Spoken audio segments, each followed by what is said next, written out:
Nie zdradzaj grabarzu, co się dzieje na cmentarzu, mówi na prędce sklecone przeze mnie porzekadło. Co takiego mogliby ukrywać ludzie spędzający wiele czasu na cmentarzach i co przeważa w tych miejscach?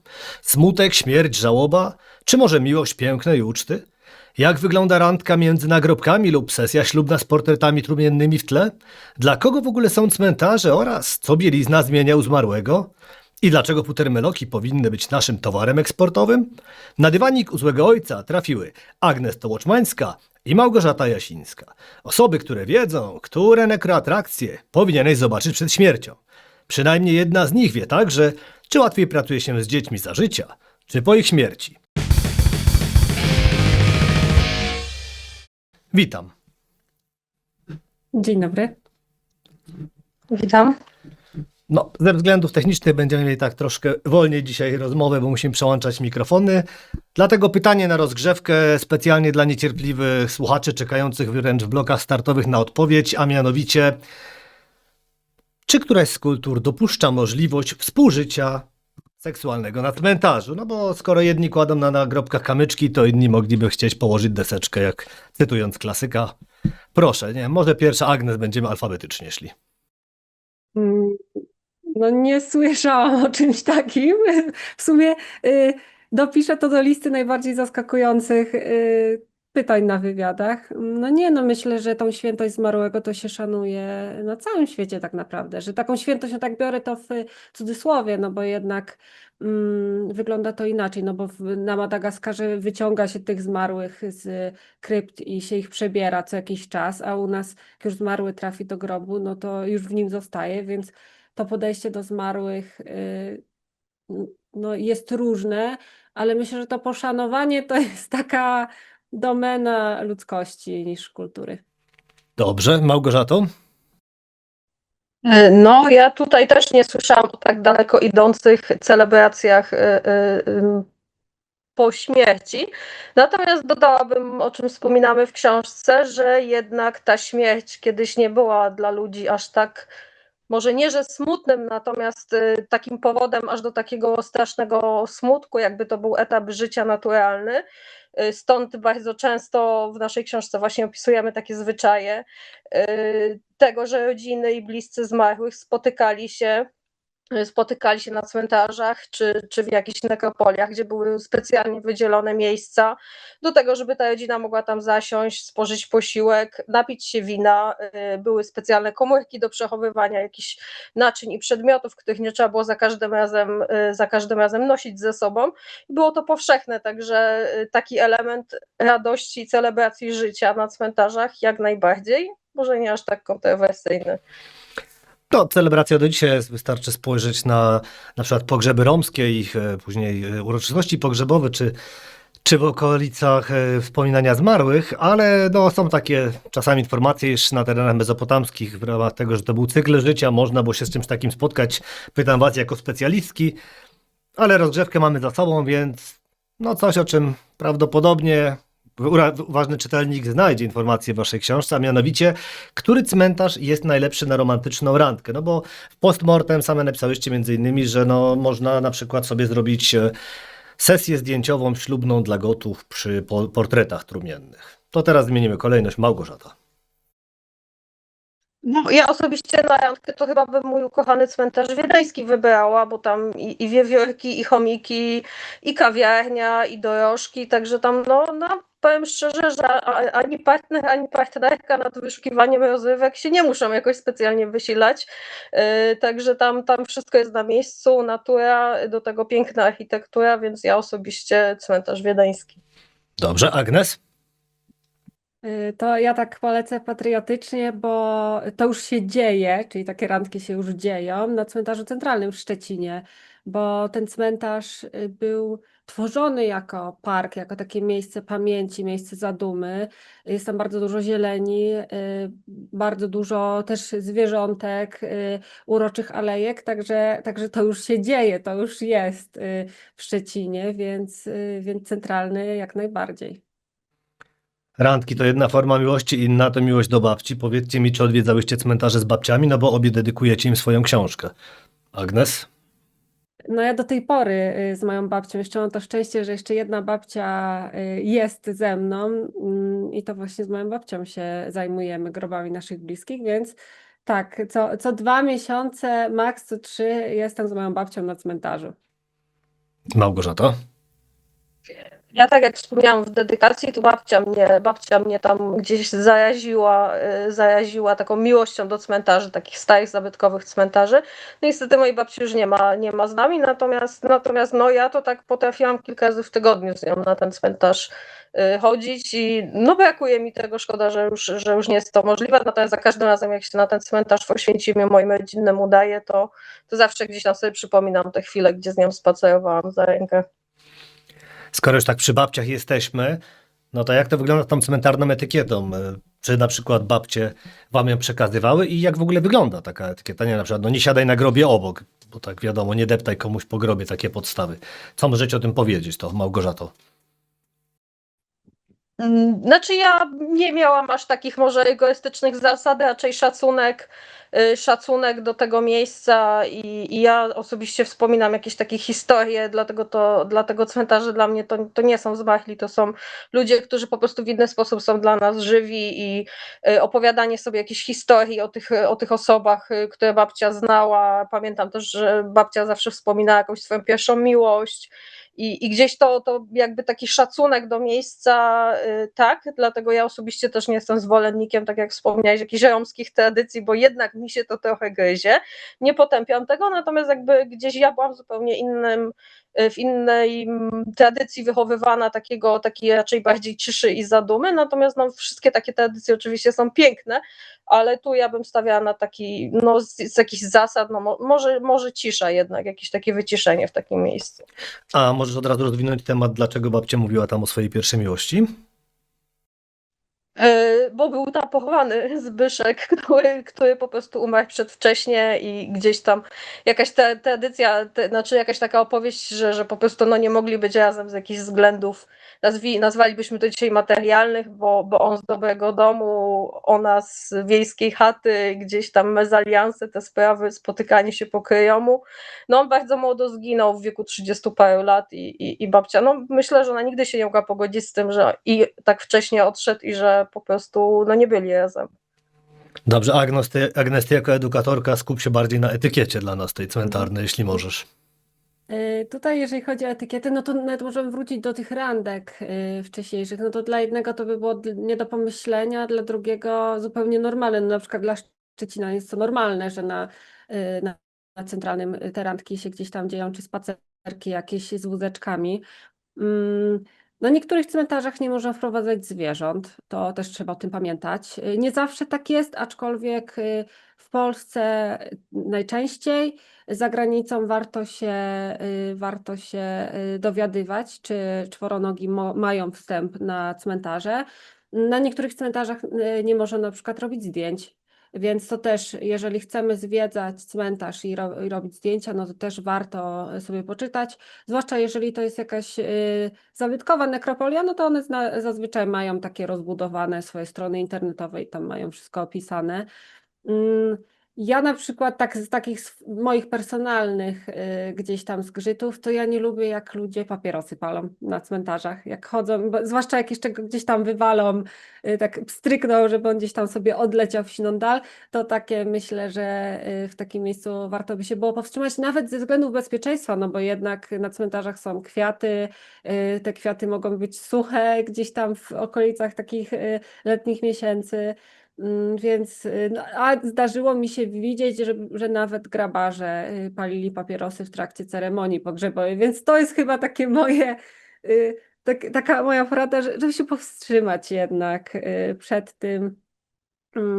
No i zgadzam się z Małgorzatą, że jednak trochę ściszyć głos, no bo jednak no, trzeba pamiętać, że cmentarz to jest miejsce, gdzie przychodzą osoby w żałobie i które też gdzieś tam właśnie chcą w tą zadumę gdzieś popaść, spokojnie sobie gdzieś tam poobcować z tym swoim zmarłym, więc wszystko zależy od kultury i od podejścia, ale myślę, że taki szacunek po prostu do miejsca, no bo jednak jednak to są takie miejsca zadumy. Dobrze, dziękuję Ci. A ogólnie rzecz biorąc, na przykład, nie wiem, ja pamiętam, że gdy w czasie kwarantanny woziłem, w trakcie pandemii, gdy moi rodzice byli na kwarantannie, woziłem im jedzenie, to no, nie byli zachwyceni, gdy przez całą drogę śpiewałem im anielski orszak, moich synów to akurat bawiło. Więc chciałem teraz spytać, no każdy ma różne podejście do śmierci, ja mam bardzo luźne. Jakie jest wasze? No bo jednak piszecie o śmierci, zajmujecie się śmiercią. Może od Agnes, skoro jesteś jeszcze przy mikrofonie. No, ja jako edukatorka o śmierci, no to muszę być na ten temat otwarta, więc nawet jeżeli chodzi o jakieś podejście różnych kultur, no to ciężko byłoby być edukatorem i badaczką śmierci w momencie, kiedy krzywiłabym się na przykład właśnie na inne kultury. Mm, Wiadomo, no, trudno jest na przykład też obcując ze śmiercią tak na co dzień gdzieś tam ominąć na przykład czarny humor, no ale też zdaję sobie sprawę z tego, że w momencie, kiedy jak pracowałam jako kosmetolog, no to nie walnę jakimś takim żartem przy rodzinie, z którą omawiam jakieś formalności, czy w momencie, kiedy na przykład prowadzę jakiś wykład na uniwersytecie medycznym albo gdzieś tam w jakichś takich poważniejszych miejscach, no to też raczej żarty w kieszeń. Ale jestem znana z tego, że z moich pogadanek, z moich spotkań ludzie jednak wychodzą z uśmiechem, także chyba dosyć luźno podchodzę do tematu, skoro ludzie tak są w stanie się rozluźnić. No, a ty, Małgorzato? Y, Ja powiem tak, mnie tak życie, jeśli chodzi o śmierć bliskich, dość mocno doświadczyło, takich najbliższych, i nie chcę powiedzieć, że się uodporniłam, bo na coś takiego nie można się uodpornić, natomiast jakby trochę się chyba zaprzyjaźniłam ze śmiercią w taki sposób, że jakby jest to już element życia dla mnie, jakkolwiek to brzmi. Wiem, że to się stanie. Nie mam już chyba takich gwałtownych emocji, które kiedyś miałam w sobie, wiedząc, że ktoś bliski może umrzeć. Więc tutaj po prostu wydaje mi się, że gdzieś jakiś taki mam formę dystansu, jakieś takiego też wyciszenia. Natomiast też jak wspomniała Agnes, no są na przykład dla mnie takie tematy, które absolutnie no nie wchodzi w grę, żeby gdzieś w jakiś sposób z tego żartować. Mam tu na myśli miejsce, w którym się urodziłam, miasto Oświęcim, i wszelkiego tego typu żarty, które zapewne wiecie, o czym mówię, jakby w ogóle Tak, dla tak. mnie to jest niedopuszczalne w żadnej formie, w żadnym miejscu, w żadnej sytuacji, i po prostu ja tego bronię po prostu jak niepodległości, żeby po prostu takich rzeczy nie robić. Nie, absolutnie dla mnie to jest niedopuszczalne. Natomiast dla mnie jakby sama śmierć na tym etapie mojego życia no nie jest czymś takim straszliwie przejmującym. Po prostu wiem, że to się musi wydarzyć i trzeba jakoś do tego podejść racjonalnie, a poza tym też w momencie, kiedy byłam przy śmierci swojej mamy i po prostu wszyscy dookoła strasznie zawodzili, to ja sobie pomyślałam, co ona musi czuć, bo ja tutaj zostaję z rodziną i z bliskimi, a ona tam była sama tak naprawdę, nie wiedząc, nie wiem, gdzie się udaje, co się wydarzy tak naprawdę po śmierci, i ona była z tym sama. I ja sobie tak wtedy powiedziałam, że ja nie mam prawa w ogóle, mówię, to są oczywiście moje odczucia, powiedziałam sobie, że ja nie mam prawa w ogóle tutaj dramatyzować, bo ja nie chcę wiedzieć tak naprawdę, co ona musi czuć, będąc świadomą tego, że po prostu za chwilę umrze. No tak, słuchajcie, teraz poruszyłaś temat Oświęcimia, no jest wiele takich publikacji, które kolokwialnie rzecz ujmując, no nazywamy często holopolo, no prawda, fryzjer, skrzypek, tatuażysta, no miliony osób z Auschwitz, ale ogólnie cała śmierć tak nas teraz fascynuje, wiadomo, oswajamy się właśnie przez podcasty kryminalne, no przez różniste książki, jakieś dokumenty o seryjnych mordercach, o umieraniu, no ta tabloidyzacja śmierci w ogóle w tych całych obszarach objętych, prawda, no nie wiem, konfliktem wojennym, a jednocześnie śmierć w Polsce przynajmniej jest dalej tematem tabu, no bo boimy się jej, cały czas, nie wiem, walczymy o to, żeby dłużej żyć, nie rozmawiamy o tym tak naprawdę z wieloma osobami, jeśli chodzi za młodu, bo nawet często się nie bierze dzieci na pogrzeb, więc dlaczego mamy w ogóle takie te dwie dynamiki śmierci, jeśli mogę spytać, bo no nie wiem, jakie mogą być też ich konsekwencje, no bo jednak mówię, z jednej strony media zalewają nas tym, Tak, właśnie, no nawet te żarty właśnie później oświęcimskie, te wszystkie cały czas śmierć traktujemy jako coś, co oglądamy i chcemy tego. No a z drugiej strony ta prawdziwa śmierć tak jakby no, jest w ukryciu, nie mówimy o niej. To może od Małgorzaty zacznę. I ja przyznam szczerze, że wydaje mi się, że to jest ten kult życia, który teraz jest bardziej modny i po prostu dochodowy, niż kiedyś właśnie, tak o czym wspominamy bardzo często w książce, że jeszcze tak naprawdę myślę, że jakieś 100 lat temu no nie było po prostu aż takiej stygmatyzacji śmierci i umierania. Tak jak już kilka razy wspominałam, to była część życia, każdy wiedział, że to się wydarzy i też piszemy o tym w książce, że wielokrotnie ludzie za życia, na przykład potentaci w Łodzi, fabrykanci, przygotowywali się do tego za życia, ogłaszając konkursy na swoje nagrobki, na swoje jakieś tam mauzolea i tak dalej i jakby no nikt z tego nie kręcił dramy, mówiąc potocznie, bo każdy wiedział i po prostu jeszcze chciał się do tego przygotować, jeszcze się mógł pokazać.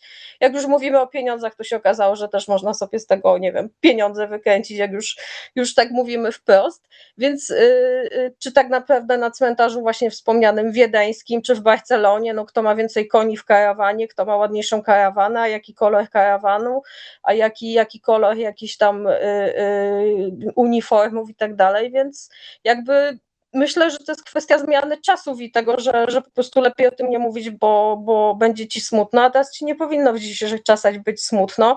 W czasie Instagrama musi ci być zawsze wesoło, musi być cudownie, w ogóle musisz być piękny, młody i w ogóle mieć palmę z tyłu na zdjęciu, więc jakby śmierć się w to nie wpisuje, natomiast nie uważam, żeby to było dobre, bo to powoduje po prostu też niepotrzebne jakieś takie traumy i to jest też tutaj rola Agnes, żeby właśnie pokazać, że to też nie jest dobre, tak, żeby to robić z tego aż takie wielkie tabu. Skoro mówimy o roli Agnes, proszę o zdanie. To ja wrócę trochę do tej kwestii true crime, bo trzeba sobie powiedzieć wprost, że mimo, że to jest takie popularne i powszechne, to nas w żaden sposób ze śmiercią nie oswaja. Dlaczego? Ponieważ jest to dla nas śmierć fantastyczna, taka, która nas nie dotyczy, która nam się nie przytrafi, która jest idealnym gdzieś tam scenariuszem do horrorów.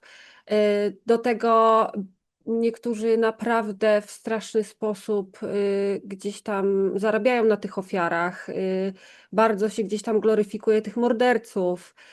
Więc ja bym nie powiedziała, że true crime wszechobecnie nas przysuwa do tej śmierci, wręcz przeciwnie, wręcz jeszcze bardziej nas od tego odsuwa, bo śmierć tym bardziej staje się taka niecodzienna.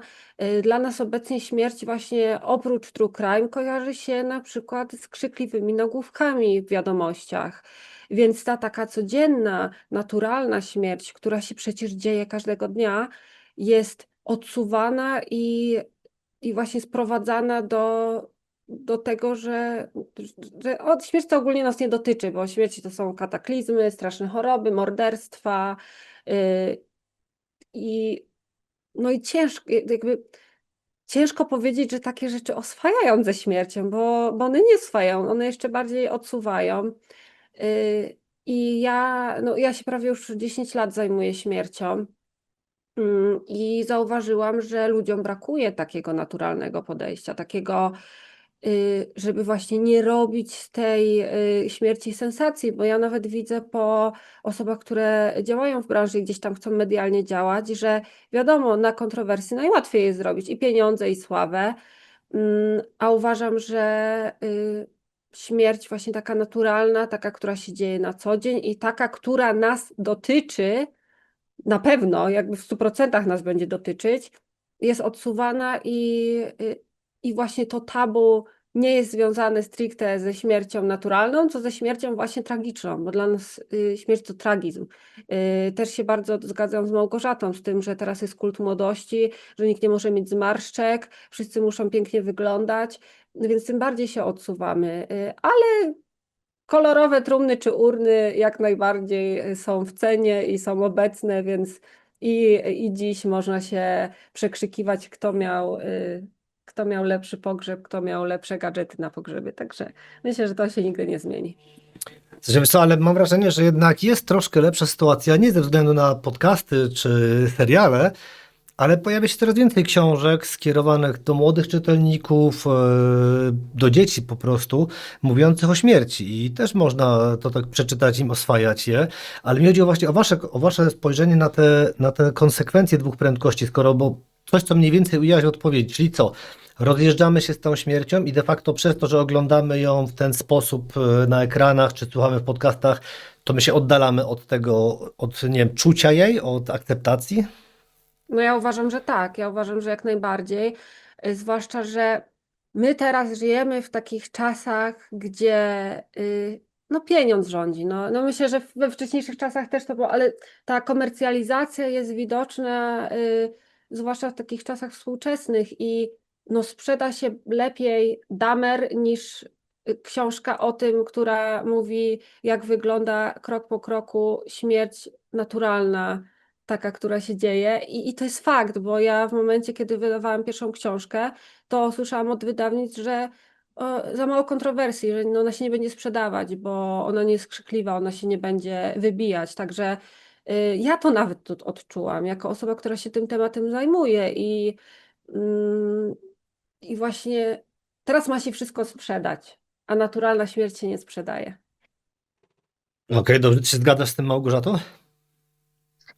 Zgadzam się w 100% i to, o czym mówisz i to, o czym Agnes wspominała, te książki, True Crime i to wszystko, to jest takie jak powiedzenie, że się jest żołnierzem, bo grasz w Counter-Strike'a, no to, że ty to widzisz na ekranie i po prostu, nie wiem, już to kolejne wiadro krwi na podłodze rozlane już nie robi na tobie wrażenia, no to się nie przekłada na to, że pójdziesz do babci, która leży w szpitalu pod kroplówką, bo pewnie ci rodzice puszczą dziecku jakiś makabryczny film, ale do szpitala już go nie wezmą, no bo przecież mu będzie smutno, bo będzie mu źle, a jak idzie na cmentarz, to po prostu moja ulubiona historia, jak nie wiem, tatuś z dzieckiem robią smoki z zapałek, żeby dziecku nie było smutno, zamiast na przykład, nie wiem, poopowiadać anegdoty z życia tej osoby, którą odwiedzają, czy coś sobie powspominać. Przynajmniej ja tak byłam wychowywana, że przynajmniej wiedziałam, po co tam idę, albo wiedziałam, że ta osoba na tym cmentarzu jest ważna dla kogoś, więc no to mówię, no to jest to, że ktoś się przyzwyczai do oglądania tego w telewizji czy słuchania, to i tak po prostu się dostanie się po prostu obuchem w głowę, jak przyjdzie do śmierci bliskiej osoby i tu jest ten po prostu problem, bo to jest takie sci-fi, może niestety niektóre bazujące na prawdzie i na tym, co się wydarzyło, no ale to nie jest to samo, co śmierć bliskiej osoby. Tak się jeszcze wtrącę, że nawet to, że moja fundacja jest pierwsza w Polsce, która się interdyscyplinarnie zajmuje śmiercią, to pokazuje, że tego nie ma, po prostu tego nie ma. I no owszem, są, bo właśnie ja często słyszę, ale przecież są o żałobie. Tak, jest bardzo dużo fundacji, które pomagają w żałobie. Ja się bardzo cieszę, ale nie było żadnej fundacji, gdzie można było przyjść i się na przykład dowiedzieć, jakie formalności pogrzebowe spełnić, żeby ten pogrzeb mógł się zadzieć, a jednak pogrzeb wiąże się z formalnościami. Więc tutaj no, widać, że niby mamy taki dostęp do wszelkich informacji, ale jednak są tematy, których my unikamy.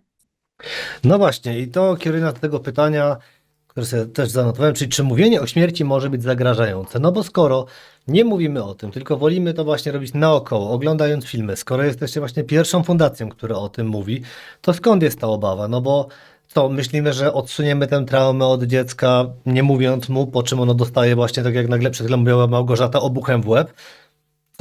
Dlaczego ludzie to tak traktują jako zagrożenie? Mm, Różnie to bywa. Ten lęk przed śmiercią się pojawia z różnych przyczyn i tak naprawdę, żeby go oswoić, trzeba się dowiedzieć, jaka jest przyczyna. I przyczyną może być na przykład to, że człowiek się boi, co z jego bliskim będzie robione w prosektorium. Albo na przykład, czy śmierć boli. Albo na przykład boją się śmierci swojej bliskiej osoby, czy boją się, co się stanie z ich zwierzętami. Więc ten lęk przed śmiercią tak naprawdę trzeba zbadać w takim sensie, że gdzie on ma te swoje core. Tak, ten ale mi chodzi początek. właśnie o mówienie, bo sam lęk przed śmiercią jest jeszcze zrozumiały, ale sam lęk o mówieniu, przed lęk- mówieniem o śmierci, bo o to chodzi, że nie mówimy tym dzieciom. staramy się właśnie je chronić, po czym no, w tych serialach zalewamy ich makabrą, tym, No że myślę, że to jest właśnie... też kwestia bardzo mocno kulturowa, bo tak jak wcześniej podałam ten Madagaskar, no dzieci w Madagaskarze wiedzą, że to jest zupełnie normalne, że jest cykliczna ekshumacja i się ją robi i to jest naturalność, normalność, codzienność ich, więc myślę, że to też jest sprawa kulturowa. Też takie właśnie, moja babcia właśnie ma takie dobre na to powiedzonko, że to, że udajemy, że czegoś nie ma, to nie znaczy, że tego nie ma. Więc to jest też trochę takie udawanie, że śmierć nie istnieje i że śmierć dzieci, no tak się tych dzieci uczepiliśmy, ale że śmierć dzieci nie dotyczy, no a jednak dzieci też na przykład umierają. Więc to nie tak, że śmierć dotyczy człowieka od któregoś roku życia i że wchodzi się na jakiś pułap i od tego pułapu to jest coś, co cię dotyczy. Śmiertelni się rodzimy, więc myślę, że to jest kwestia kulturowa. Myślę, że to też jest kwestia właśnie takiej popkultury też, nie tylko kultury takiej typowo naszej, gdzieś tam krajowej, ale też popkultura, to właśnie jak to jest przedstawiane. Skoro dorośli się boją śmierci, no to będą uczyć tego strachu też swoich dzieci. Więc Zgodzę się tu z tą popkulturą, no bo kulturowo to bądźmy szczerzy, przecież nasz stosunek naszej europejskiej kultury, czy nawet polskiej, zmieniał się przez wieki. No nie wiem, w baroku mieliśmy fascynację śmiercią, w oświeceniu to była, no nie wiem, forma moralizująca, więc jakoś to było. Później mieliśmy tą taką refleksję nad życiem, żeby zmusić, no więc nie wiem, w jakim miejscu jesteśmy teraz, bo mam wrażenie, że to właśnie ta popkultura na to wpływa tak naprawdę bardziej niż zwykła kultura. Ale na chwilę damy teraz, żeby Małgorzata się wypowiedziała, bo znowu pójdziemy w bok i będzie trzeba nadganiać, więc teraz Małgorzata. No ja też uważam, że to jest kwestia popkultury i takiego kultu życia. Natomiast wydaje mi się, że to jest takie trochę też związane z krajem, bo na przykład tutaj, jak wspomniałam o Madagaskarze, ja na przykład wspomnę o Meksyku, gdzie każdego roku przed świętem zmarłych po prostu całe rodziny udają się na cmentarz, wyciągają resztki, kości, czyszczą je, nie wiem, prasują chusteczki piękne, haftowane, przynoszą kole, ulubione cygaro do zmarłych i robią to całe rodziny, więc to jest kwestia tego, że być może też jakiś status finansowy danego kraju, gdzie my no też po wojnie mieliśmy jakieś traumy i rodzice tacy, na przykład ja to u siebie też widzę w rodzinie, gdzie jest taki zabobon, że jak pójdziesz na cmentarz, to umrzesz. Tak jak ty wspomniałeś, że jak będziesz mówił o śmierci, to umrzesz, to albo szybciej umrzesz i gdzieś to jest jakieś takie być może z zabobonami takimi trochę wiejskimi, połączone z tym, że jesteśmy tak straszliwie przywiązani do życia, bo w końcu nam jest dobrze, bo się chwilowo żyjemy w czasach dobrobytu, że po prostu odsuwamy coś, co jest nieuniknione i tak jak wspomniałeś, jak nie będziemy o tym mówić, to tego nie będzie, no to nie jest tak, więc ja myślę, że to jest kwestia takiegoś etapu kulturowego danego kraju, bo wydaje mi się, że nawet czy w Niemczech, czy w Austrii jakby to nie jest, nie ma aż takiego kultu tego albo bronienia się przed tym, żeby o tym nie wspominać, więc myślę, że to by trzeba było tak państwowo bardziej rozważać, chociaż nawet u nas właśnie Romowie, którzy gdzieś tam dalej są, akurat w Oświęcimiu jest bardzo liczna społeczność romska, która tam po prostu imprezy u nas na cmentarzach robi po prostu kolorowe non stop, więc myślę, że to trochę państwowo i kulturowo musielibyśmy do tego podejść. Tak, ja pamiętam jak właśnie na Śląsku były te imprezy, to zawsze się było właśnie, że to Romowie, ale miałem taką znajomą, której babcia regularnie, chyba to było, teraz nie chcę skłamać, bo to było 20 parę lat temu, ale ona wtedy jeszcze przynosiła kotlet, no w każdą niedzielę to by wypadało, bo ona nie była ze Śląska, kotlet na grób męża. I to przez wiele lat przynosiła mu ten niedzielny obiad i zostawiała go po prostu, prawda? Tak jak właściwie, że wiadomo, no niektórzy mieli ten zwyczaj, żeby wylewać kieliszek, też akurat mam tak znajomych, z którymi tak, no, plus jeszcze z kultury prawosławnej, że tak często się żegnali, zapalali tą małą świeczkę i wylewali kieliszek na grób, to pamiętam, że no ta osoba mnie fascynowała i no nikt z rodziny nie chciał sprawdzić, co się później dzieje z tymi talerzami, prawda? Ale no jest tak faktycznie, że niektórzy mają specyficzne zwyczaje. Czy chcesz coś, Agnes, dodać, czy ci wrzucić pytanie od razu spersonalizowane? Nie, możesz rzucić pytanie, bo myślę, że to też jest taki temat, który gdzieś tam można by było, temat rzeka i Na to nie razie jest mamy takie czas, więc jednoznaczne. spokojnie, na razie mamy To nie jest czas. takie jednoznaczne, więc myślę, że o takich najważniejszych gdzieś tam rzeczach powiedzieliśmy. No to pytanie do ciebie jest proste. Łatwiej pracować z żywym czy z martwym dzieckiem? No bo byłaś i tanatokosmetolożką i przedszkolanką. Kiedy jest trudniej, Y, kiedy łatwiej? Oj, pornografia martwych dzieci to jest po prostu, ma się bardzo dobrze, bo pytania o martwe dzieci, myślę, że jakbym dostawała jakąś taką kwotę nad niewielką, to bym się dobrze dorobiła. Ym, No z żywymi jest trudniej. No z żywymi jest trudniej. Żywe są żywe. Jakby jakby nie patrzeć. I właśnie bo to jest to. To jest to, że często gdzieś tam wymaga się ode mnie tego, że ja będę mówić, że ja płakałam przed zmarłymi, że gdzieś tam się załamywałam. Ja często mówię, że może mi było łatwiej, bo ja jeszcze nie mam swoich dzieci i ja sobie nie przekładałam tej sytuacji gdzieś tam na swoje. Ale z drugiej strony, no, ja też pracując jako kosmetolog, raczej gdzieś tam się skupiałam na tej rodzinie, która czeka na tego zmarłego, więc moje emocje tak naprawdę zostawały za drzwiami. Ja później mogłam sobie to poprzeżywać w domu, wśród bliskich, gdzieś tam poopowiadać, ale w momencie, kiedy ja byłam w pracy, no to ja byłam w pracy. Ja wiedziałam, że ktoś czeka na tego zmarłego, więc tutaj no, moje emocje, tak jak mówię, gdzieś tam szły na bok. Chociaż nie ukrywam, że gdzieś tam większą satysfakcję jednak mam z tego, jak pracuję z żywymi teraz, że właśnie mogę oswajać i że mogę widzieć, bo właśnie jako ta kosmetolog ja często tej rodziny nawet nie widziałam, nie miałam z nią styczności, a w momencie, kiedy pracuję się z żywymi, się ich edukuje w tym temacie, to można wyczytać na ich twarzach taki spokój w momencie, kiedy się ten wykład skończy, czy tą rozmowę. No i to jest takie satysfakcjonujące bardzo. Jasne, ja tu bardziej nie chodzi mi o to, jak to nazwałaś pięknie pornografią, ale na przykład no, na dywaniku był tu kiedyś mistrz ceremonii świeckich i on opowiadał o tej trudności właśnie w przygotowaniu takiej no, ceremonii dla dziecka, bo to jest to, co mówiłaś, no ten rodzic nie spodziewa się tych wszystkich zwykłych, takich chociażby, no nie wiem, formalności, które ma dla dziecka, no bo no jest to dramat, no bo to jednak to jest twoje dziecko, to nie jest tak, to nie jest w tym momencie z dorosłym, no ale skoro nie miałeś kontaktu z rodzicami, no to faktycznie też jest odrobinę inaczej na pewno. Tak, tak, no ale też z drugiej strony nie warto wartościować, masło maślane, ale y, myślę, że właśnie nie warto wartościować strat, bo każda strata jest ciężka, każda strata jest traumatyczna i czy ta osoba miała 5 czy 50 lat, no to może ta jej strata zostawić jakąś osobę z taką głęboką traumą, że po prostu przez kolejne 10 czy 20 lat ta osoba się nie będzie mogła pozbierać, więc tak naprawdę no, wartościowanie strat myślę, że jest nie na miejscu w tym przypadku.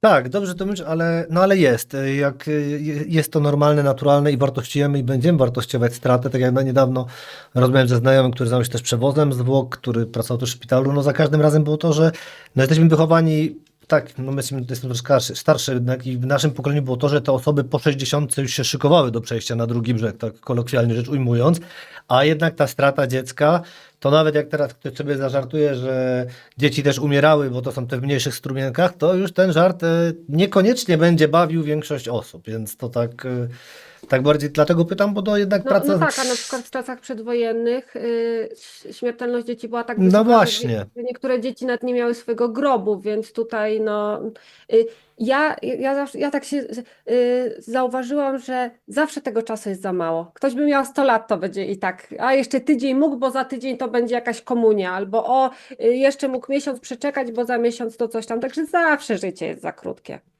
Dobrze, Małgorzato, jak ty tam z wartościowaniem śmierci, jak na to spoglądasz? No tutaj nie powiem nic oryginalnego, no jakby dla każdego każda śmierć jest wstrząsająca i tutaj chyba nie ma nic mądrzejszego, co ja mogę dodać po prostu. jedyna rzecz, z którą tutaj się w 100% zgadzam z Agnes, że i to jest też z własnej autopsji, że na pewno osoby, które nie mają własnych dzieci, nie będą jakby się utożsamiać z tym, a co by było, gdyby moje dziecko umarło, bo ludzie zaczynają sobie to projektować i wiem, że osoby, które mają dzieci, przeżywają dużo mocniej często śmierć małych dzieci niż te osoby, które są bezdzietne, bo po prostu jakby no śmierć jest śmiercią, natomiast osoby, wydaje mi się, że stąd to wynika, że osoby, które mają po prostu dzieci, projektują, wizualizują sobie to, a co by było, gdyby mojemu dziecku się to stało, albo gdyby moje dziecko tam leżało.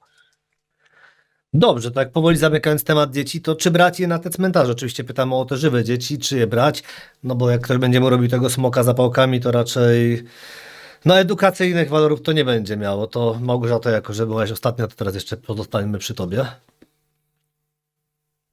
Pozwolę sobie powiedzieć, że jestem żywym przykładem tego, żeby brać, ale po prostu też tłumaczyć tym dzieciom i opowiadać, a nie tłumaczyć siebie zawsze, że to dziecko jest za małe, nie zrozumiem, bo to dziecko będzie przyswajać na swój własny sposób, na swój własny świat i będzie miało wspomnienia takie, jakie ja mam wspomnienia, tak?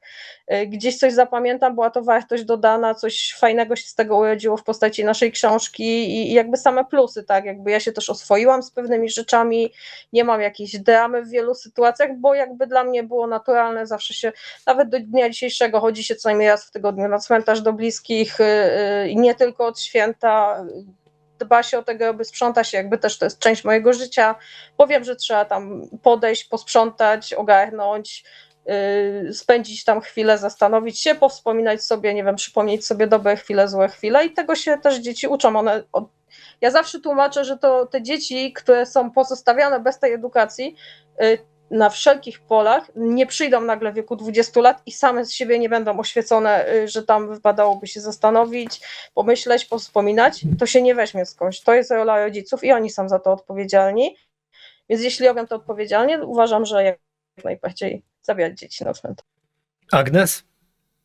No ja też się jak najbardziej zgadzam, bo i też dodam, że jeżeli rodzic nie odpowie dziecku, a dziecko będzie miało jakieś pytania, to ono sobie znajdzie gdzieś odpowiedź. I teraz, jako rodzic my chcemy, żeby to dziecko gdzieś po kątach szukało tych odpowiedzi i tak jest ze wszystkimi tematami tabu, nie tylko ze śmiercią, że to dziecko, jak będzie chciało, to sobie znajdzie. Ja tak gdzieś tam się w duchu śmieję, że jestem edukatorką o śmierci od 13 roku życia, bo moi rówieśnicy do mnie przychodzili i rozmawiali ze mną o śmierci, bo na mojej twarzy nie widzieli tej oceny, nie słyszeli tych komentarzy, że a nie mów, albo przyjdzie, albo co.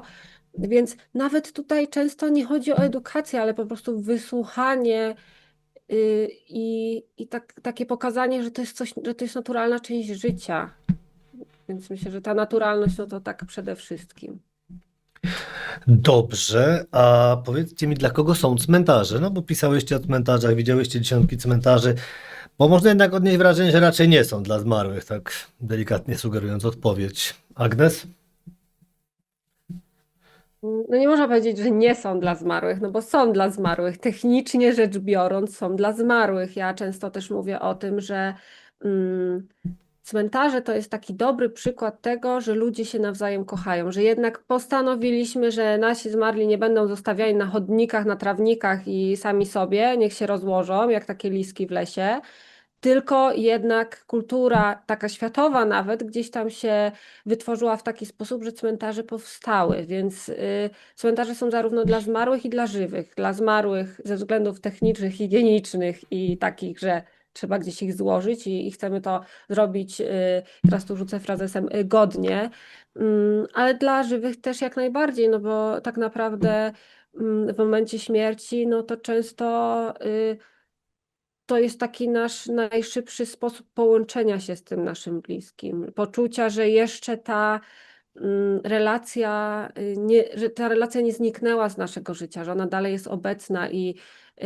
dla jednego położenie kwiatka na grobie to jest nic, a dla drugiego to jest najważniejsza rzecz na świecie i ten kwiatek raz w tygodniu to tak naprawdę trzyma go w tym tygodniu, żeby go przeżyć i żeby iść dalej Więc tutaj nie powiedziałabym, że ani na jedną stronę się to przychyla bardziej, ani na drugą, tylko raczej cmentarze są dla ludzi, nawet cmentarze dla zwierząt są dla ludzi, o tak, więc Dobrze. Małgorzato, ty jak? Ja się tu nie będę powtarzać, bo mam dokładnie takie samo zdanie jak Agnes, natomiast my też odwołam się też do książki, właśnie wspominamy o tym aspekcie wiadomo i pamięci, i upamiętniania, natomiast skupiamy się też na tym, że kiedyś, teraz trochę mniej, cmentarze po prostu są pięknymi miejscami estetycznymi, tam można iść, to są muzea na świeżym powietrzu, to są pomniki architektury, tam można spotkać pracę najwybitniejszych rzeźbiarzy z epoki, można się czegoś nauczyć o kulturach danych, wyobrazić sobie też wbrew pozorom, jak żyli kiedyś ludzie, tak? Więc jakby oprócz takiego aspektu rozważania, czy tam żywi, czy martwi, to jest po prostu część naszego dziedzictwa kulturowego, bardzo bogatego, z którego więcej się czasami możemy dowiedzieć niż tak naprawdę z muzeów czy z książek. A skoro już tak przy dziedzictwie kulturowym jesteśmy, to pogrzeby, jak to z nimi jest? Bo no, te ludowe tradycje tak na co dzień zanikają, a jednak pogrzebowe się trzymają. Jednak pogrzeb jest dalej dość tradycyjną imprezą, że tak się kolokwialnie wyrażę. Rytualizacja jest bardzo silna. Dlaczego my właściwie tego tak potrzebujemy? Może Małgorzata zaczniesz. Wydaje mi się, że to jest też taka stałość i taka potrzeba też kontynuacji jakiejś pamięci. Być może też jakieś za dawnymi czasami jakaś tęsknota, żeby trochę uszczknąć z tego dla siebie, tego co było kiedyś. Natomiast wydaje mi się, że to jest taka pamięć po prostu nasza narodowa, mając na uwadze oczywiście wszystkie kraje, że gdzieś mamy taką ciągłość, czujemy taką ciągłość z tym, czego już nie ma, co już odeszło. Ja bym to w takich kategoriach postrzegała. Dobrze, Agnes? no pogrzeb to też jest taki najbardziej pierwotny rytuał przejścia. My gdzieś tam zdajemy sobie sprawę, że człowiek przechodzi z jednego stanu w drugi. Co tam w tym drugim stanie się dzieje, no to już jest kwestia wiary, ale no rytuały przejścia są nam potrzebne. Nawet właśnie gdzieś tam te kolejne etapy nauki przecież to są jakieś rytuały przejścia do następnego etapu, czy jakieś właśnie zrobienie prawa jazdy, czy zależy też, czy ktoś jest wierzący, czy nie, ale jakieś chrzciny, czy komunia, czy później ślub. Więc to są takie etapy w życiu, które my chcemy przejść i właśnie pogrzeb jest takim najbardziej pierwotnym rytuałem przejścia. I pogrzeb jest też bardzo ważny w kontekście przeżywania żałoby, że w momencie, kiedy by tej ceremonii zamknięcia nie było, no to psychicznie też by nam było trudniej zamknąć ten etap, ten rozdział i gdzieś tam się pogodzić z tą stratą. Dlatego też na przykład mówi się teraz często o tym, że żałoba potrafi być zaburzona ze względu na to, że zmarły umiera, jest od razu zabierany do domu pogrzebowego, tam wsadzany do chłodni, później albo do trumny, albo od razu jest kremowany i często te pożegnania się dzieją przy zamkniętej trumnie, czy przy urnie. I ten rytuał przejścia jest zaburzony i ma to wpływ na żałobę, więc myślę, że to jest takie układanie sobie w głowie, takie właśnie ceremonia układania sobie, że się gdzieś tam przechodzi do innej sytuacji życiowej tak naprawdę. No, rytuał potrzebuje pewnych zwyczajów, więc jakimi pogrzebami my możemy w Polsce się pochwalić? Jakimi, przepraszam, zwyczajami pogrzebowymi możemy się w Polsce pochwalić? Agnes. Oj, tutaj też zależy od regionu. Na przykład u mnie w regionie, tak jak gdzieś jeździłam po Polsce, to ludzi zadziwiało to, że u nas się święci te takie kwiatki, bukieciki na 15 sierpnia na Matki Boskiej Zielnej i że te suszki później się wkłada zmarłemu pod poduszkę. Co ciekawe, moja babcia ma cały woreczek takich bukiecików, więc to tak ludzi zadziwiało, a dla mnie to było zupełnie naturalne. Wiem, że na przykład na Pomorzu, przez to, że wiele osób jest związanych zawodowo z morzem, to gdzieś tam te elementy morskie, czy na nagrobku, czy na ceremonii pożegnania się pojawiają. Na Podlasiu często gdzieś tam jeszcze funkcjonują te tak zwane ciche noce, czyli te takie czuwanie przy zmarłym. I to czuwanie przy zmarłym jest jak najbardziej możliwe, nawet pod względem prawnym, bo gdzieś tam się już możemy zacząć martwić, że o co na to sanepid. No, prawo jest takie, że zmarły przez 3 dni może być w domu, czy to w formie zmarłego, czy to w formie urny, no to też jest co do dogadania, no ale 72 godziny nam się należą, żeby się z tym zmarłym pożegnać. Więc tutaj no, bardzo jest taka mocna regionalizacja. Tak jeszcze wracając do Pomorza, bardzo gdzieś tam są do tej pory popularne te śpiewy żałobne. Więc tutaj no, myślę, że co region, to można by się było doszukać jakiegoś innego zwyczaju. Nawet takiego typowo lokalnego, że gdzieś tam to się w jednej miejscowości dzieje. Małgorzata, masz jakieś do dodania? No tutaj, bo Agnes z północy jest z południa kraju, więc no u mnie gdzieś tutaj w regionie są bardzo popularne czuwania, kiedyś nazywane marami, gdzie to ciało co prawda nie jest aż na taki długi okres wystawiane, jak wspomina Agnes, no ale tam kilka godzin każdy ma możliwość, czy to do otwartej trumny, czy nawet do samego ciała wystawionego na katafalku, po prostu gdzieś tam podejść, pożegnać się, no dość powszechną u nas jest jakiś taki forma kontaktu w postaci jakiegoś dotyku z tym zmarłym, że to się robi, chociaż to nie do końca bezpieczne, ale coś takiego. No i tutaj też nie wiem, jakie będą kontrowersje potem, jeśli chodzi o polskość, ale na przykład Żydzi mają bardzo ciekawy zwyczaj, gdzie po śmierci zakrywają lustra, żeby ta dusza nie przeszła z powrotem, żeby ten dybuk się nie pojawił.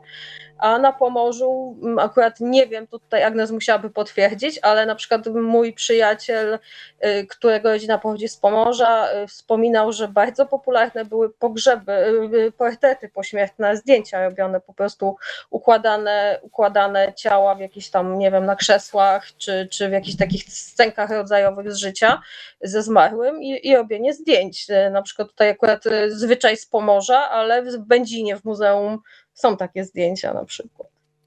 A nie macie w Małopolsce jeszcze zwyczaju takiego, że gdy wychodzi trumna z domu, to się uderza o próg i o framugę? Tak, jest coś Bo to takiego. taki małopolski zwyczaj, właśnie dlatego Gosiu pytam. Przyznam szczerze, że nie byłam na pogrzebie, żeby zwłoki były wyprowadzane z domu, więc tutaj nie chcę nikogo wprowadzać w błąd, bo akurat wszelkie pogrzeby, w których brałam udział, zawsze były po prostu w domach pogrzebowych, w kaplicach bądź w kościołach, więc słyszałam o tym zwyczaju, natomiast ja nie byłam jego świadkiem nigdy. Dobrze, Agnes, bo chciałaś powiedzieć? Nie, no zdarza się, nawet nie, że Małopolska, tylko ja tak słyszałam po Polsce. Właśnie te tradycje jakieś pogrzebowe, to one są bardzo płynne w dzisiejszych czasach, więc to też tak, ta regionalizacja jest trochę mniejsza, a też z drugiej strony właśnie, że na Pomorzu gdzieś tam w jakiejś miejscowości może być jakiś zwyczaj, no i taki sam może być, nie wiem, właśnie w Małopolsce, więc tutaj no teraz to bardziej gdzieś tam takie pomniejsze gdzieś tam tradycje, no to myślę, że są takie bardzo, bardzo, bardzo regionalne, że jednak większość pogrzebów teraz, zwłaszcza tych katolickich, wygląda tak samo. Ma jakiś tam swój scenariusz i tego się trzymamy. Oczywiście na końcu devolaj i wszyscy się gdzieś tam żegnamy, także no tutaj zwłaszcza, że właśnie, no bo tak jeszcze z drugiej strony, no teraz coraz bardziej popularne są przecież pogrzeby świeckie, nie z kapłanem, tylko z mistrzem ceremonii czy z celebransem. I one też wyglądają inaczej. I wtedy tak naprawdę te rytuały się wymyśla tak osobiście dla danego zmarłego. Więc tutaj to też tak, no, trudno jest to taki schemat gdzieś tam wymalować, taki na Polsce nawet, bo to teraz naprawdę jest bardzo płynne. Dobrze, to wróćmy do przyjemnych rzeczy. Ulubione cmentarze już mniej więcej znamy, Małgorzata powiedziała to wprost, ale tak, 3 ulubione cmentarze i jakie groby najbardziej lubicie? Czy macie takie swoje ulubione groby też, to żeby tak rozluźnić trochę temat? To Agnes, bo widzę, że myślisz, to proszę bardzo, zacznij. Myślę. Na pewno mój ulubiony cmentarz, mimo że na przykład nie lubię Paryża, to mój ulubiony cmentarz to jest Père Lachaise. Bardzo na mnie zrobił takie duże wrażenie. Bardzo też lubię centralny, ale to chyba właśnie z tego, że mam jakąś taką, gdzieś tam serduszko moje zostało w tym centralnym. I trzeci chyba taki najbardziej niezwykły i chyba najmniej znany, bo w mojej miejscowości cmentarz wojenny w Stargardzie. I on nie jest najładniejszy na świecie, on nie jest największy na świecie, on naprawdę nie jest naj. Ale ja na tym cmentarzu znajdowałam spokój, takie wyciszenie, spokój i myślę, że to tak sprawiło, że on się stał moim ulubionym, więc bardzo się cieszyłam, jak miasto zadbało o ten cmentarz.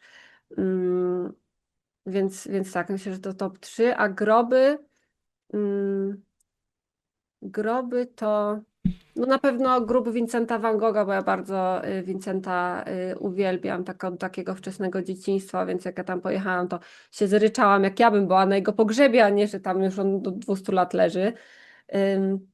Bardzo chciałam właśnie Morrisona na Père Lachaise odwiedzić, ale byłam rozczarowana w takim sensie, że nawet nie w sensie tego, że nie można było do tego nagrobka tak podejść bezpośrednio, ale tak, nie wiem, taki ten grób mi się pusty wydawał i to tak może tak to przedstawmy, że coś, co tak mnie faktycznie gdzieś tam rozczarowało. Mm, a tak jeszcze jakieś? No dużo miałam takich grobów, które chciałam odwiedzić, więc to tak bardziej pod takim względem, że doceniałam jakąś osobę. Bardzo mi się marzy, żeby odwiedzić na przykład grobowiec Marii Skłodowskiej-Curie, bo też nie zdążyłam ostatnim razem, jak byłam w Paryżu, więc tutaj tak najulubieńszy. Miałam taki u siebie na cmentarzu komunalnym u nas w Stargardzie, taki starszy nagrobek Tadeusza Skóry. W ogóle to nie jest nikt znany, ten nagrobek też nie jest jakiś niesamowity, ale on zawsze mi się jakoś rzucał w oczy, więc tutaj, no, jak się taką ilością tej sztuki cmentarnej człowiek karmi, no to trudno jest tak wybrać jakieś takie jednostki. Dobrze, dziękuję ci, Małgorzato.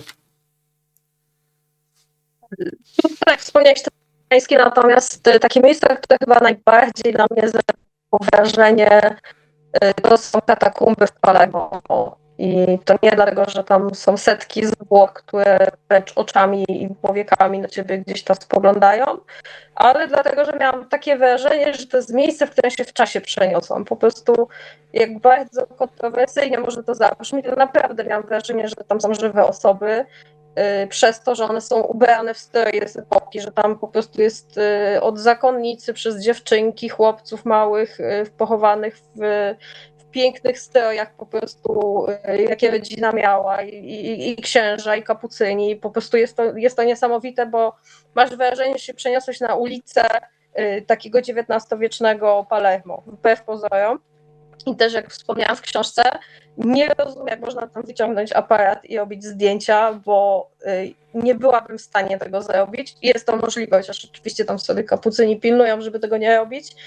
Cykają tam ludzie foty na potęgę, ja sobie tego nie wyobrażam, żeby coś takiego zrobić, bo z szacunku dla tych ludzi po prostu, bo oni sprawiają wrażenie, jak spali, a nie jakby umarli.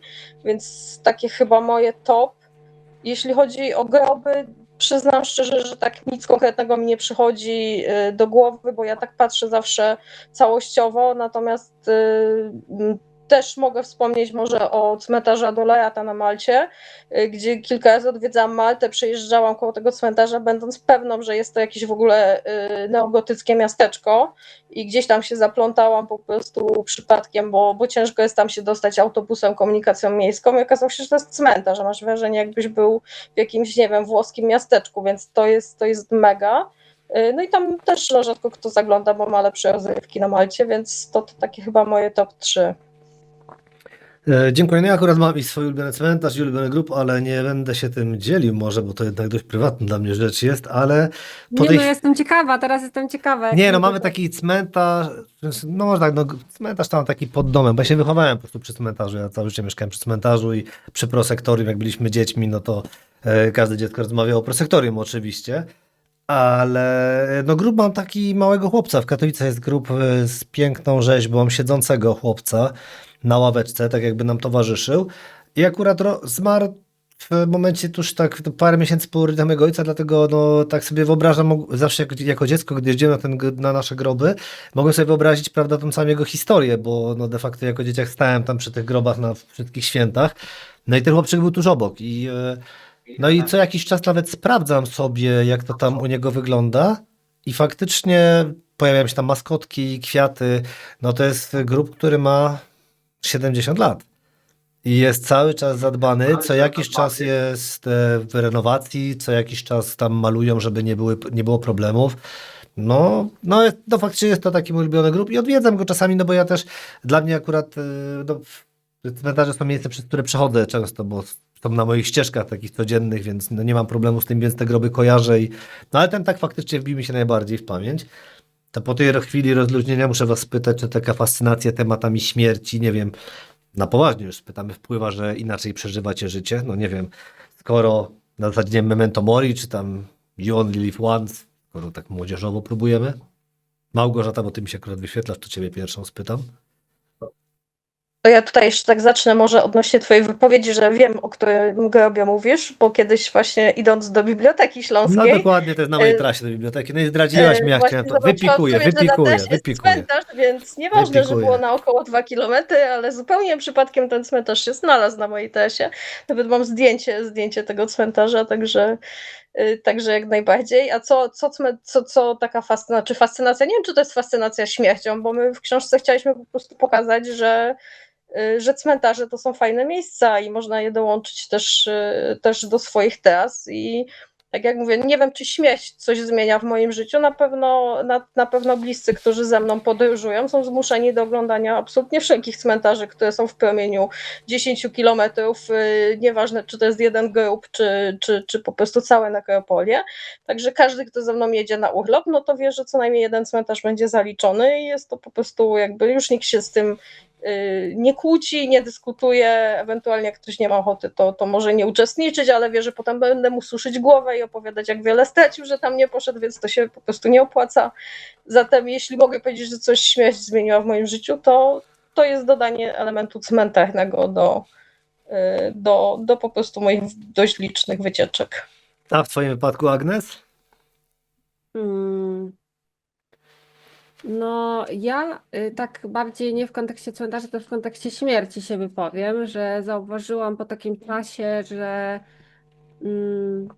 no, oprócz takich trywialnych rzeczy, jak to, że się bardziej szanuje życie, to jest jeszcze to, że no, tak naprawdę, jak się tak człowiek na co dzień zajmuje śmiercią, to te sprawy doczesne przestają mieć jakieś znaczenie, w takim sensie, że ja już na przykład nie jestem taką osobą, że na mnie wrażenie robi jakiś znaczek na torebce, tylko raczej takie niematerialne rzeczy, o tak, że dużo bardziej doceniam niematerialne rzeczy, że na przykład mogę po sobie zostawić jakąś wiedzę albo jakieś wspomnienia dobre.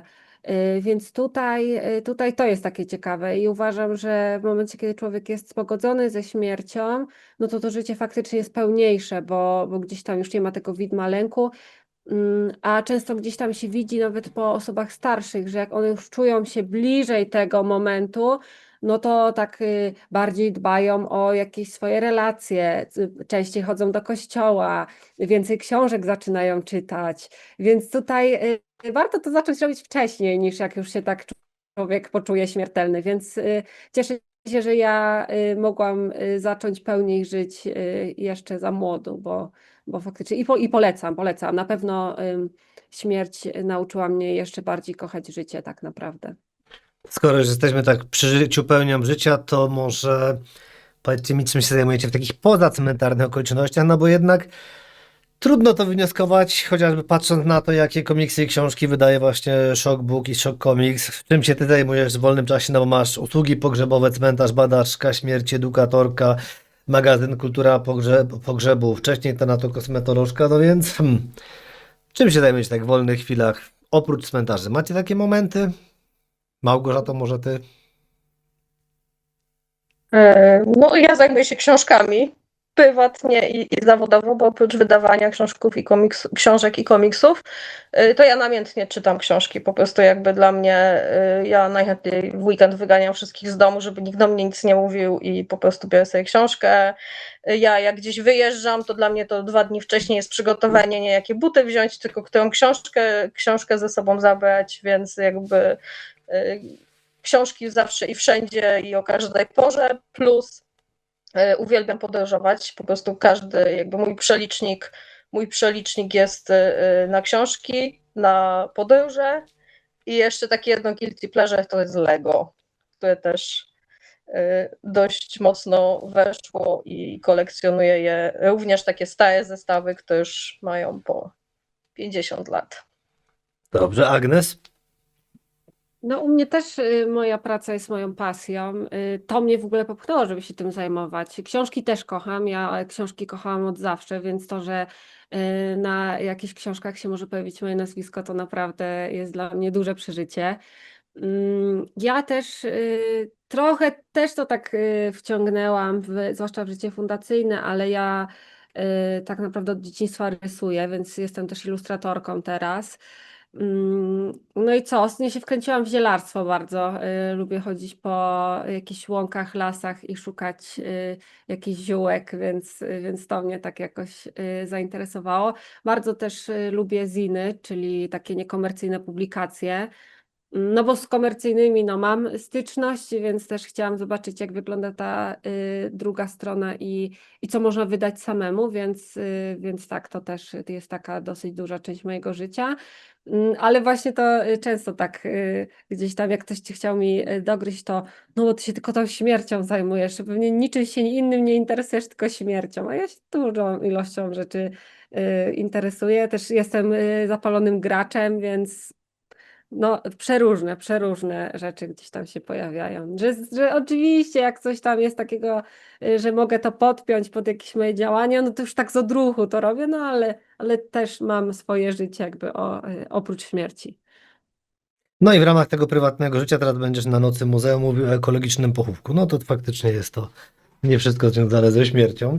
Nie, przepraszam za tę tendencyjność, ale no chciałem spytać o ten ekologiczny pochówek, ale ze względu na czas przelecę swoją listę pytań i dojdziemy do takich bardziej luźnych i prywatnych, czyli na przykład historia znajomej. Miała babcię, która chciała się tym podzielić, przez całe życie chodziła bez stanika. No i kiedy ją brali do trumny, no to nagle wszyscy byli w szoku, jak wizualnie się zmieniła babcia. I teraz były w ogóle plotki, czy tam ktoś operacji nie zrobił. No bardzo gruba historia związana tylko i wyłącznie z jedną częścią garderoby. No więc właśnie jak to jest? Jak to nasze zapamiętywanie zmarłych, jak taka zwykła rzecz, jak garderoba ma wpływ. Po prostu, no bo zmieniamy nagle komuś styl, czy w ogóle jak wy się zapatrujecie na to, że no ktoś umarł no i chce być, nie wiem, pochowany w ramonesce, bo cały życie chodził w ramonesce, a my go nagle, nie wiem, w garnitur, wiesz, całego oblekamy. No to proszę mi o tam ubiór. Czy garderoba może zniszczyć pogrzeb? Mówcie o wszystkim. Jakie buty, czy trumniaki, czy bielizna? Zacznijmy może od Agnes. Po kolei. No myślę, że tak, Ja z takich, i to właśnie, że to nie była jedna sytuacja, tylko to jest taka sytuacja, z którą ja się co jakiś czas gdzieś tam spotykam, że mężczyzna całe życie nosił wąsa i mu wąsa zgolili do trumny. No nie. Jak to wujek Stasiu bez wąsa? Więc tutaj to takie postrzeganie zmarłego może być naprawdę bardzo zaburzone w momencie, kiedy gdzieś tam na siłę się mu zmieni ten styl, bo zmarły musi wyglądać w jakiś konkretny sposób. Nie, to nie jest prawda. Zmarły może wyglądać tak, jak wyglądał za życia. Więc jak ktoś lubił w dresikach sobie pomykać przez całe życie, no to nie będziemy go w garnitur ubierać, bo będzie no aż głupio. Więc ja w ogóle jestem za czymś takim, żeby nie odbierać tożsamości zmarłym, że jednak tą tożsamość budujemy przez całe życie. Czy to życie było krótkie, czy długie, już nie jest istotne. każdy człowiek jakiś jest, więc nie ma jakichś przepisów, które zmuszają nas do tego, że zmarła kobieta w garsonce, zmarły mężczyzna w garniturze. Nie, no tutaj ten wygląd, wręcz zachęcam do tego, żeby tą tożsamość utrzymywać, bo właśnie ten pogrzeb będzie taki pełniejszy tak naprawdę, bo będzie się wszystko zgadzać. Nie będą żałobnicy stali przez cały pogrzeb się zastanawiali, co z tą ciotką Jadwigą jest nie tak. No, Tylko tu się po zastanawiali właśnie, więc to była taka No. długa historia przez lata wspominana przez rodzinę, więc stąd No, inspiracja. Więc tutaj też właśnie to jest ta kwestia, że gdzieś tam się w domach pogrzebowych trochę pomija ten dialog z rodziną. No a trudno, osoba, która przygotowuje zmarłego, no to już go nie pozna, nie zapyta się, jak się nosiłeś, jak ci ułożyć grzywkę i takie rzeczy, więc to są rzeczy, które trzeba gdzieś tam konsultować z rodziną, a rodzina na przykład może dostarczyć zdjęcie, które pokazuje, jak się dana osoba nosiła, więc tutaj jest to do załatwienia jak najbardziej. A ty, Małgorzato, może od razu powiedzieć, jak chciałabyś być ubrana, jeśli masz takie życzenie. No właśnie, ja tu chciałam z drugiej strony powiedzieć, że już mam po prostu moi bliscy dostali całą listę wytycznych, po prostu co i jak, bo ja już się tutaj bałam, że jak ja gdzieś tutaj przeminę pierwsza, to mi zaczną właśnie robić tak od linijki, albo nie wypada, albo coś tam, więc jakby całe wytyczne. Ja osobiście chciałabym zostać zmieniona w drzewo i mam nadzieję, że dożyję tego czasu, że po prostu będę posadzona w parku pamięci, bo byłoby to dla mnie najlepsze rozwiązanie, ewentualnie tam jakiś kryształek Swajowskiego może wylecieć ze mnie, natomiast gdyby to był taki tradycyjny pochówek, to taki już jest wybrane zdjęcie, jak już by miało być, bo na przykład mnie to bardzo razi, że może subiektywnie i niepotrzebnie, że bardzo często są na przykład zdjęcia nie w takim okresie ich najlepszego życia, tylko że na przykład, no nie wiem, jak jest babcia Helenka, no to babcia Helenka ma 80 lat na tym zdjęciu, no kłóciłabym się, czy to był najlepszy okres jej życia i czy na przykład dokładnie tak by chciała być zapamiętana, a może by chciała być zapamiętana jako młoda dziewczyna nie wiem, z warkoczami albo z jakimś chłopakiem, albo w ten deseń, a my się gdzieś tam stricte trzymamy tego jakby okresu, kiedy dana osoba zmarła i zdjęcie z tego czasu, więc tutaj już, że mam zdjęcie wybrane, już jest zapisane na kilku katalogach, że to ma być to, bo jak powiedziałam, że jak dożyję sędziwego wieku, to nie mogę być tam gdzieś brzydka i pomarszczona. Nie obchodzi mnie to, że mnie nikt nie rozpozna, jest jedno takie zdjęcie, więc ma być. I ma być Frank Sinatra, I Did It My Way, taki wisienka na torcie, więc to ma lecieć z mikrofonów, nie żaden żałobny orszak, bo tego to już po prostu, to już chyba bym ze zmarłych wstała, gdybym to usłyszała. Czyli warto przygotować swój pogrzeb już i ubiór za życia, rozumiem, Małgorzato? Dokładnie tak. No to Agnes, ty jakbyś chciała być pochowana i przejdziemy do ostatnich dwóch pytań o najważniejsze rzeczy na świecie. Ja jestem taki trochę szewc bez butów chodzi, ale na pewno bym chciała być skremowana, bo ta kremacja gdzieś tam jest bardzo blisko mnie i jest istotna dla mnie, jakoś tak nawet zawodowo i niezawodowo. No i na pewno chciałabym ze swoim ukochanym być pochowanym, to też jest dla mnie ważne. No albo jak już będzie możliwość gdzieś tam uręki postawić na kominku, to żebyśmy obok siebie stali. Więc tutaj to. A reszta, z jednej strony trochę mi się marzy taki jakiś gotycki grobowiec ogromny, ale z drugiej wcale mi na tym aż tak mocno nie zależy, więc to jest takie, no jeszcze gdzieś tam, zwłaszcza, że ja co chwilę na jakieś nowości trafiam w branży pogrzebowej, no to też tak, nie wiem co jeszcze mnie czeka, raczej jest to aktualizowane i dopasowywane do tego, jakie są obecne standardy, no a walczę o to, żeby na przykład te prochy można było rozsypywać jednak gdzieś tam w jakichś ukochanych miejscach zmarłych, więc może jeszcze uda mi się coś tutaj przychachmęcić, żeby było coś inaczej niż jest teraz, więc tutaj ciągle aktualizowana jest ta lista. No ale jak To ja cię- może jeszcze dodam odnośnie miejsca pochówku, że tutaj jeszcze weźmy pod uwagę, na przykład tutaj jesteś ze Śląska, ja oficjalnie jestem z Małopolski i różne kluby się nie bardzo lubią i teraz jest problem, więc jakby u mnie kwestia wspólnego pochówku pewnie nie wchodzi w grę absolutnie, bo ja nie mogę być tutaj, bo mi klub nie pozwala, ktoś inny nie może być gdzie indziej, bo klub nie pozwala, więc to są poważne tematy, to naprawdę to nie Jaki jest... klub? nie jest Powiedz od to- razu jaki klub, bo tutaj widzę, że może. Jaki klub ci nie pozwala? No, ja jestem z Oświęcimia, więc klub jest tylko jeden, Unia Oświęcim. No cóż, skoro tak mówisz, nie będę komentował, bo już tak dużo nagraliśmy, że szkoda byłoby tego tracić. Ale no, skoro ktoś chciał być skremowany, to nie włożymy nic do trumny, a ja to mam takie właśnie ostatnie luźne pytania, to są co wkładano do trumny i po co? No bo wiem, że krzyżówki można sobie włożyć. To Małgorzato, ty co byś chciała w takim wypadku mieć w trumnie, bo nie. Znaczy ja nie chcę też mieć tyłu, ja bardzo, znaczy dla mnie to jest must have, że ja muszę być skremowana, więc absolutnie tutaj jakieś, czy jest coś takiego konkretnego? Nie, bo ja się nie przywiązuję do przedmiotów, one nie mają dla mnie znaczenia.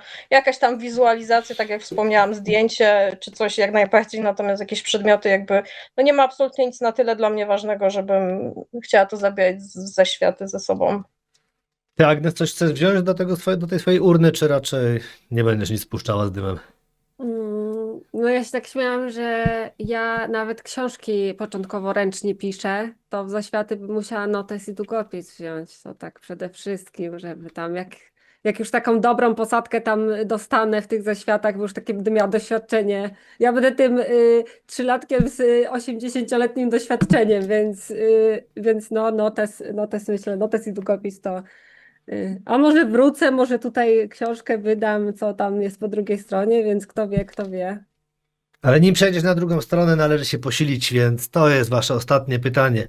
Jakie są najlepsze cmentarne słodycze? Oj, teraz różne są te słodycze, ale chyba tutaj chodzi o tą pańską skórkę. To Nie no, chyba na tak- Śląsku my mamy futermeloki. Pytam po kolei, no to może Małgorzata, bo może ona ma coś jeszcze, bo tutaj pańska skórka nie. Znaczy Zaczniemy od- u nas bardzo często tam się pojawiają z tymi kopalniakami, tak, z tymi cukierkami z Lukrecji, to tak, no niby ja zamiedzę, ale są te wszystkie obrzydliwe w smaku kolorowe cukierki, te czarne, kopalnioki się to nazywa chyba. Kopalnioki są jak bardzo dobrze. dobre, tak. Na gardło Wspaniałe działają, są, przecież to tak, jest na ale gardło. tylko raz. No to kurczę, Ale mnie zaskoczyłyście, bo myślałem, że więcej, no bo tak, no ja na Śląsku mam jest taki fajny zwyczaj, czyli właśnie futermeloki, które uważam, że powinny być towarem eksportowym i no po polsku to będzie krajanka piernikowa, ona jest chyba maczana jeszcze w cukrze dodatkowo i ja generalnie... Obwarzanki też są. Obwarzanki przecież- też są często właśnie, no ale powiem, że szczerze mówiąc futermeloka nie widziałem, żeby ktokolwiek kupował to poza cmentarzem. Przyznam się bez bicia, dlatego to mi się kojarzy. No w Warszawie wiadomo i tam w okolicy ta pańska skórka. W Krakowie jest chyba miodek turecki, o ile mnie pamięć nie myli. I wiem, że jeszcze były te takie laski słodkie, szczypki bodajże na Lubelszczyźnie. I tak myślałem, że może, że macie jakiś ranking, ale... Nie, no na Pomorzu Zachodnim jakoś tak te takie przekąski cmentarne to jakoś tak u nas nie weszły, ale teraz tak się śmieję zawsze, że co roku na Święto Zmarłych to jakieś nowe stoiska się pojawiają, że najpierw była Tak. grochuba, a teraz już czekam, kiedy kebaby się pojawią przed cmentarzami, bo to już jesteśmy bardzo blisko kebabów, już jest coraz bliżej. No u nas są żelkowe misie, a Małgorzata, to skoro was kapalniokami zalaliśmy, to co tam jeszcze macie takiego? Przyznam szczerze, że właśnie oprócz takich tych cukierkowych rzeczy to nie kojarzę, natomiast kiedyś brałam udział w jakiejś ceremonii w żydowskim Ochelu, na cmentarzu żydowskim w Łańcucie to bodajże było, no to tam były wszelkiego rodzaju przepyszne, różne suszone ziarna w jakichś panierkach, jakieś orzeszki i wleciały procenty takie wysokoprocentowe, także no nie było każdy, kto usiadł przy stole właśnie w tym Ochelu, no to musiał tam zmoczyć usta, zjeść ciecierzycę, czy tam jakieś orzechy nerkowca w czekoladzie, także takie rzeczy też. To tym pozytywnym akcentem będziemy zmierzali do brzegu. Czy chcecie coś jeszcze dodać? Ja bym chciała dodać może hasło przewodnie mojej fundacji Funerarium, czyli mówienie o śmierci nie zabija. Jestem tego żywym przykładem. Dobrze, Małgorzato. A ja zapraszam do lektury naszej książki Postmortem i cmentarze nie są tylko dla zmarłych. To ja polecam Orzeszkową. Żywych lękaj się, nie umarłych. Bo jakoś jesteśmy w egzaminacyjnym klimacie i dziękuję wam za to, że wpadłyście na dywanik i do następnej razy. Dziękuję. Dzięki.